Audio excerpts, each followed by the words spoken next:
Okay, so the first part of the analysis went really long, and that's partly because your house was a little complex. So I had to do this on a second video, but just wanted to take you through if you missed everything or your eyes hazed over in the first part. A lot of that's just me thinking out loud. No worries, this is the part you really need. So one of the things we want to talk about are the quantifiable factors that can be taken into consideration. It's not to say that they don't mean anything to the buyer, but this is what appraisers and realtors who are looking for data to justify their offers are going to be looking at. The square footage, past sales, and their prices, of course, the condition of the property in comparison to others, the updates that have been completed, and sometimes those updates don't provide dollar for dollar. So you may have done a service change to upgrade the electrical panel, and it could have cost you $2,000. It doesn't necessarily make the house worth $2,000 more. Actually, that one gives it a pretty good return, so it'd probably make it worth that. But you know, it just depends on what those properties then sold for. The basement square footage, we can count any square footage or basement square footage, garage space as well. Now, here's some of the factors that have a subjective value, meaning it may mean that people make higher offers and the comparables are there to get us the thing, but it cannot show up on an appraisal, or if it does show up, we don't have much say so in how the appraisers will adjust that comparable. So some of those things are busy roads. That's not going to be on an appraisal. Appraiser would even understand why a busy road would hurt or help a sell. And in this case, it would hurt. And if it wasn't on a busy road, it could help. But it really just, there's no matrix in their appraisal for that. Pools, I have an up and down there. Pools do seem to help in the summertime, but just by a very small percentage. Some people still see those as a liability. I've got another one listed in Smyrna, and I had 3 offers, and one of them asked that we remove the pool, and it was in perfect shape. So we didn't take that one because of the cost involved in moving.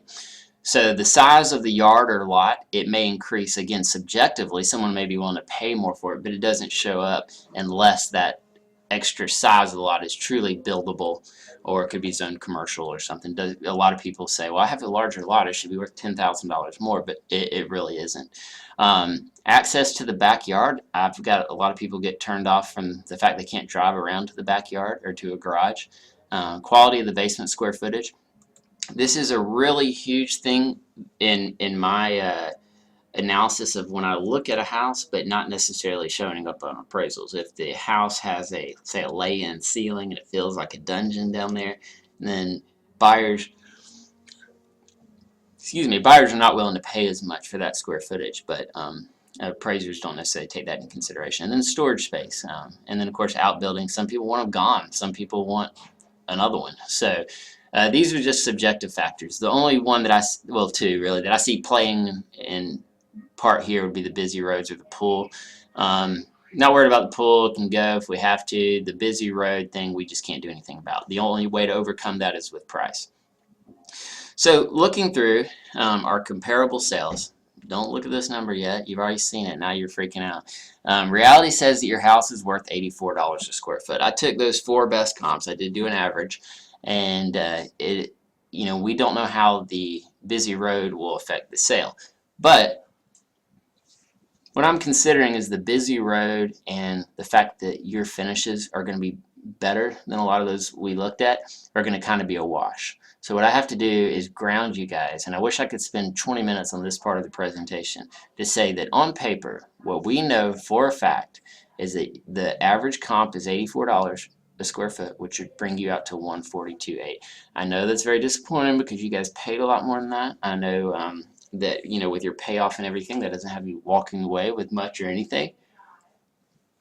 You got to consider there's 10% soft costs just in hiring the realtors, making repairs that need to be made, etc. So that could be very discouraging. So we do have to focus on reality. I got one more slide here on reality that I usually don't do, and the reason why is yours was a little more complex, and that's because it's a split level. In a perfect world, I would have pulled 4 split levels, but it didn't really work that way. So some of those houses, I was counting walkout basements. Now, I wouldn't have counted basements that didn't have daylight in that same thing. So I was only counting basements they were kind of similar to your lowest level, but your lowest level isn't exactly a basement. Now, appraisers are going to treat it that way. Well, they're not going to say it's a basement or not a basement. They're going to just look at it as, does it have window light, etc. And then try to find comparable sales. So if I drop some of those, I could get your house on a comparable sale at 88 a foot. Just that's without pulling any tricks or anything crazy, which would bring you up to 150. Okay, so then that's where I want you guys grounded. You heard me, 142 to 149. This is what I expect is where we're gonna land.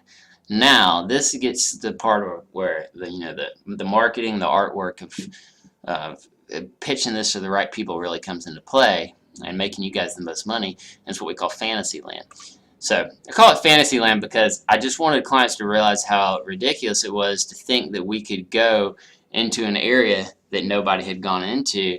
But at the same time, that's kind of what I want to do. Particularly when I'm selling in Donaldson. I live in Donaldson. I want to make the most money I can for people. It helps me make money in my neighborhood and on my own personal house. So the best possible appraisal would be at 96 a foot, and that's simply if they will compare this, the appraiser will compare this as a one level house. Now I had a number all the way at 102, but I can't just take the outlier and assume that an appraiser is going to use the outlier alone. I have to consider he's going to at least bring up two other comparables. So that would bring it to 96 or a list price of 163.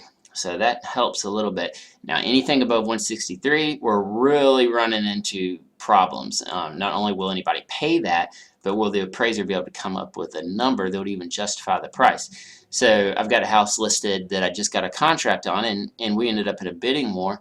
But they can bid as much as they want, but I know that the appraiser is not going to come up above a certain amount. So all I care about at this point is the terms. Who can give us exactly what we're looking for in terms of earnest money, loan type, closing date. So I would say if anything comes in above 163, now we're just basically comparing loan to loan, earnest money to earnest money, closing date to close date, whoever gives us the longest close date to find a house, etc. If they want to offer more, fine, but they need to prove to me that they can actually put cash down for that extra amount, because the bank's probably not going to lend on that.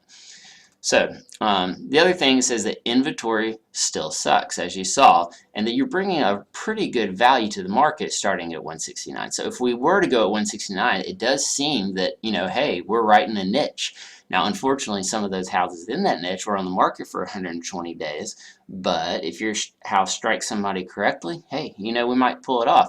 But at 169, we're going to be on the market 120 days if we don't start making changes when we don't get the offers we need. But am I willing to sit at an open house and say this house is worth 169, bring me your best offer? Absolutely. Now, I can imagine what a lot of these objections are going to be. They're going to be, well, it's on a busy road. I can buy this other house for 169. I can buy a 3-bedroom, 2-bath for 169. However, I'm going to give you that candidly, and it might hurt your feelings a little bit, but what I'm going to remind you is these factors right here, these quantifiable factors, and how that affects our actual reality. So I know that sounds like a huge spread. It normally doesn't land at such a huge spread. It usually within $10,000, but we got a pretty huge spread here. I would say pretty quickly, if we listed at 169, we would need to talk about coming down to 159 in increments. $2,000 increments, $1,000 increments. They hit what's called the hot sheets, people who are watching price changes, but they don't hit people who are searching, because people are searching in $5,000 and more commonly $10,000 increments. So once we go down to say 164.9, we hit a whole another round of searches. People who have automatic notification set up, etc.